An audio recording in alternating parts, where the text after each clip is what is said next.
Reinhold Niebuhr. Dia menulis sebuah doa pendek dan kemudian doa itu sangat terkenal di masa. Dia menulis begini, "Ya Allah, berikanlah saya keheningan hati untuk menerima apa yang tidak bisa saya ubah, dan keberanian untuk mengubah apa yang dapat saya ubah, serta berikan kebijaksanaan untuk membedakan kedua hal." Sekali lagi, Reinhold berkata, "Ya Allah, berikanlah saya keheningan hati untuk menerima apa yang tidak bisa saya ubah." Pertanyaan untuk kita adalah, apakah manusia sanggup mengubah hari Rabu menjadi hari Senin? Atau dia mengubah hari Minggu menjadi hari Selasa? Tidak bisa. Kenapa tidak bisa? Bukankah hari itu adalah ditentukan oleh manusia menurut tahun apa? April? Atau kalender Romawi? Sehingga salah kali cuma satu minggu. Apakah ada yang bisa ubah? Tidak. Itu salah satu nilai yang dikatakan dari doa Reinhold. Berikanlah saya keheningan hati untuk menerima apa yang tidak bisa saya ubah. Senin ya Senin, Minggu ya Minggu. Kemudian dia minta lagi, dan berikanlah keberanian untuk mengubah apa yang bisa saya ubah. Apa yang bisa kita ubah dalam hidup ini? Salah satu di antara perilaku kita sebagai manusia. Kalau hari ini saya kurang setia, saya kurang rajin bekerja, atau saya kurang dalam hal kehidupan keseharian, saya bisa belajar untuk mengubahnya menjadi lebih setia, lebih rajin, lebih tangguh, lebih kokoh, lebih dan lebih dalam hidup. Lalu di akhir doanya dia katakan, berikanlah kebijaksanaan. Dia minta kebijaksanaan untuk dapat menerima keadaan itu. Kebijaksanaan untuk menerima keadaan itu menunjukkan kepada kita bahwa kita tidak ikut arus, kita tidak sekedar hidup dan menghidupi kehidupan apa adanya, tapi kita belajar untuk apa yang Tuhan buat bagi kita, kita pegang erat. Apa yang Tuhan kerjakan dalam hidup kita imani dengan teguh. Apa yang menjadi kehendak Tuhan adalah prioritas utama, dan apa yang menjadi bahagian dari hidup kita akan ubah dia menuju yang baik dari yang tidak baik, yang kurang baik. Lalu kemudian kita bisa membedakan ini boleh dan ini tidak boleh.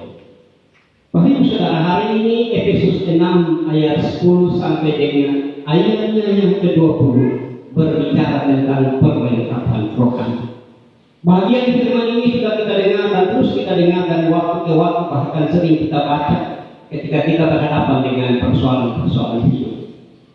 Tetapi apakah kita berpegang teguh kepada kebenaran firman? Apakah kita memahami dan mendalami kekayaan firman ini, kemudian kita mencoba untuk membangun kehidupan itu di dalam kebenaran firman ini? Itu yang menjadi refleksi kita, yang menjadi perenungan kita di hari ini.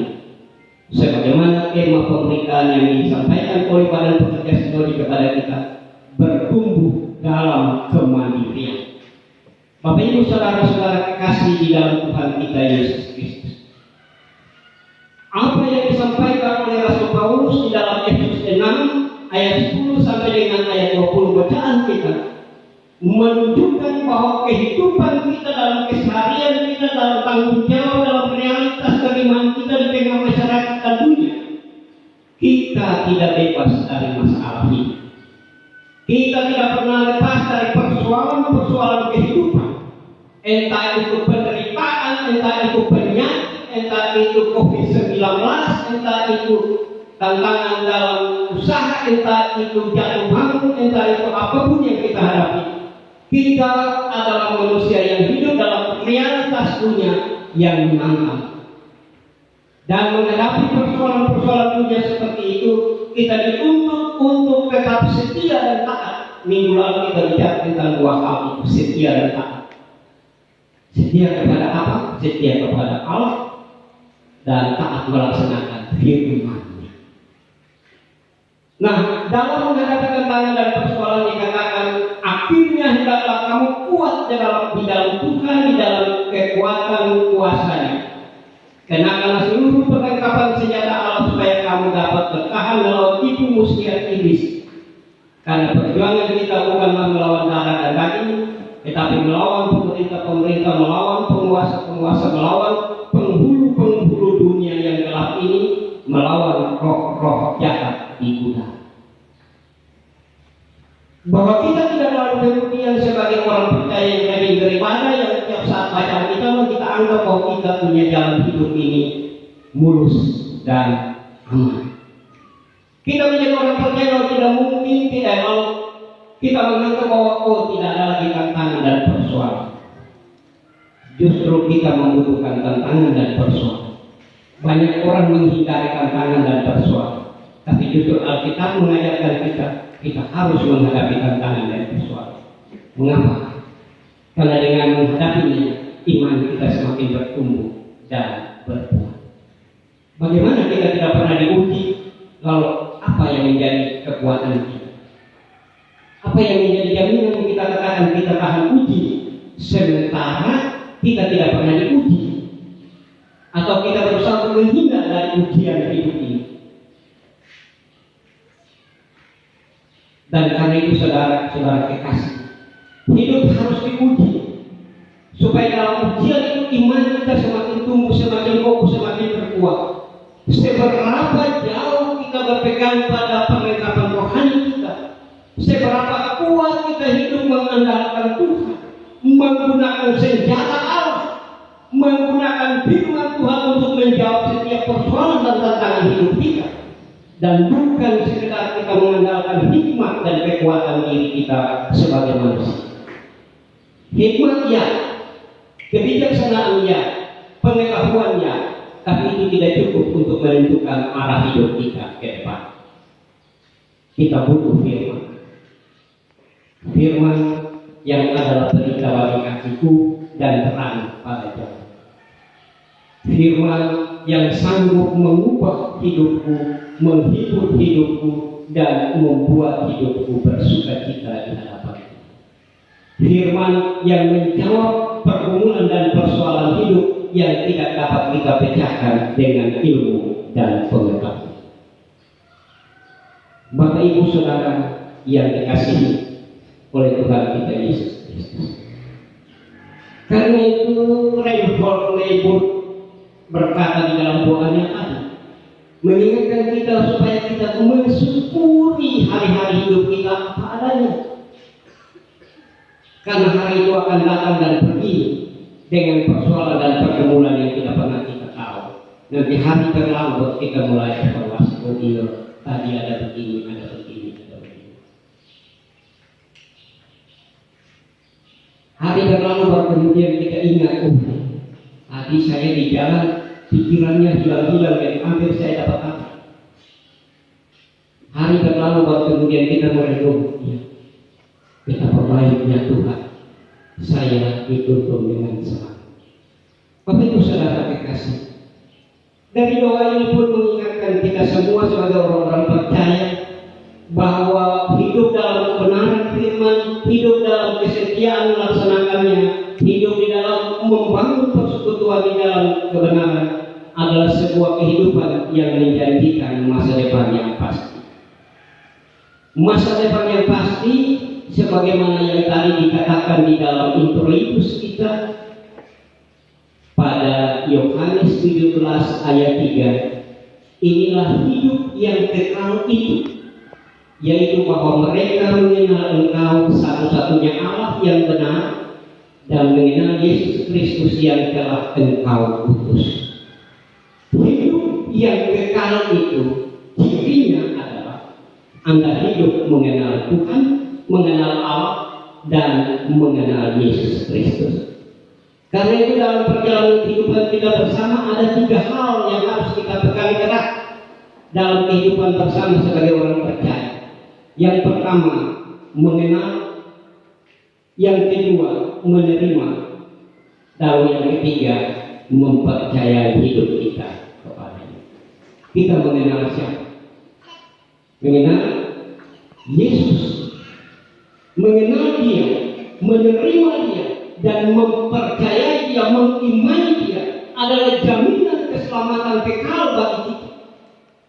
Jadi kalau kita hanya sekedar mengenal Yesus, oh Yesus itu hebat, tapi kita tidak menerima Dia sebagai Tuhan dan Juru Selamat kita secara pribadi, secara keluarga, selaku masyarakat, selaku orang Kristen, kita tidak mempercayai hidup kita kepadanya dan mempercayai penyertaan dan kasih-Nya dalam hidup kita, maka kita menjadi orang-orang yang sia-sia.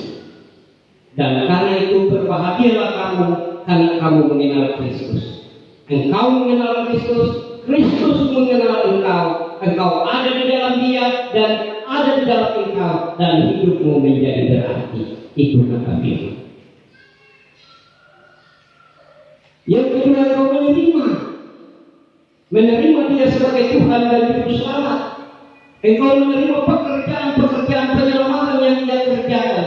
Engkau menerima Dia sebagai Tuhan pribadimu, Tuhan atas hidupmu, Tuhan atas perjuanganmu, Tuhan atas pergumulanmu, Tuhan atas rumah tanggamu. Maka Ia akan bertakhta dalam kehidupan rumah tangga dan hidup pribadi. Ia akan menjadi raja di tengah kehidupan pribadi dan keluarga kita. Ia akan menguasai kehidupan bersama kita sebagai keluarga Allah. Engkau mempercayai, artinya di setiap langkah hidupmu Tuhan adalah penolongmu. Engkau mau berjalan, Tuhan serta. Engkau mau berdiri, Tuhan tegakkan kakiku. Engkau mau berdoa, Tuhan jawablah Tuhan. Engkau mau bekerja, Tuhan berkati pekerjaan. Saudara, itu sebabnya hidup mengenal Yesus, menerima Yesus, mempercayai Dia adalah jaminan keselamatan bagi setiap orang percaya. Coba kita lihat dalam Kolose pasal 2 ayat 6 dan 7. Ini kemarin anak Sidi pasti juga hafal dia ya. Kolose pasal 2 ayat 6 dan 7. Jempol kita tidak lupa bawah. Minggu depan bawah ya. Coba ada yang sudah dapat baca?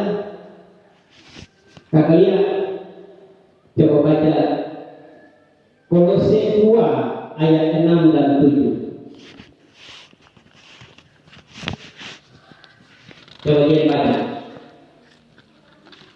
ayat 6 dan 7.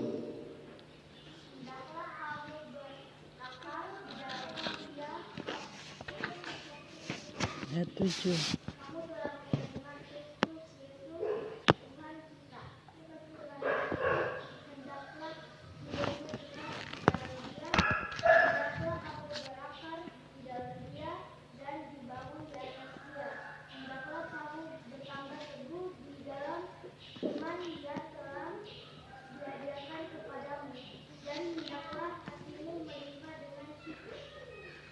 Ya, Kolose 2 ayat 6 dan 7. Jelas kamu telah menerima Kristus Yesus Tuhan. Hendaklah hidupmu tetap di dalam Dia, berakar di dalam Dia, dibangun di atas Dia, dan hidup melimpah dengan syukur. Karena itu pengenalan akan Kristus Yesus menjadi tujuan hidup sebagai orang percaya, dan itulah yang dikatakan di dalam tema kita, bertumbuh di dalam kemandirian. Kita dibangun, kita hidup, kita mengalami pertumbuhan hidup dari waktu ke waktu, tapi pertumbuhan yang tidak berdasar pada Kristus pertumbuhan yang tidak dibangun di dalam Kristus, yang tidak berakar kuat di dalam Kristus adalah pertumbuhan yang semu. Tetapi pertumbuhan yang berakar kuat di dalam Kristus adalah pertumbuhan yang menjadikan kehidupan yang abadi, kehidupan yang kekal. Demikian juga kita bisa melihat di dalam Filipi pasal 3 ayat 8 dan 9. Filipi 3 ayat 8 dan 9 di sana dia katakan, malahan segala sesuatu kuanggap rugi karena pengenalan akan Kristus Yesus Tuhanku lebih mulia daripada semuanya.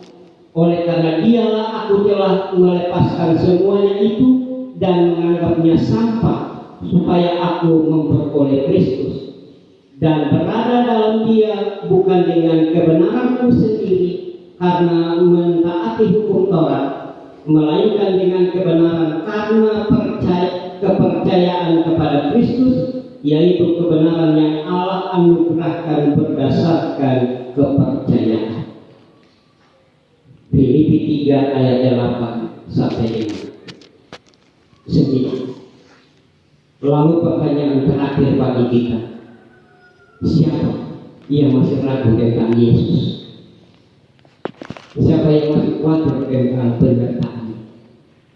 Siapa yang belum sungguh-sungguh menerima, mengenal dan mempercayai Yesus sebagai Tuhan dan Juru? Jawab kita semua tidak ada.